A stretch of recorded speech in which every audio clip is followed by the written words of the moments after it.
Hello guys, nandito kami ngayon sa Tablo, sa Las Piñas, sa tapat ng SM South Mall. At birthday ni Kuya Reg. Ayun si Kuya Reg. Ito si Ate Ems. Ayun si Kuya Bobet, katabi ni Kuya Reg. And this is my wife, si Lady Len, at yung buong family nila. Grabe guys, nakaka-bless ng family na to. Talagang family na rin kami.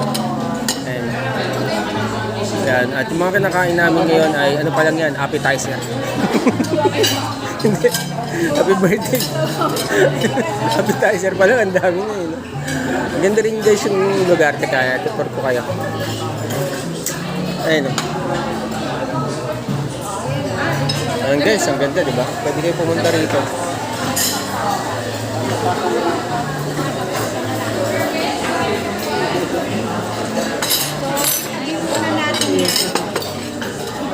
Ayun o, thank you, thank you.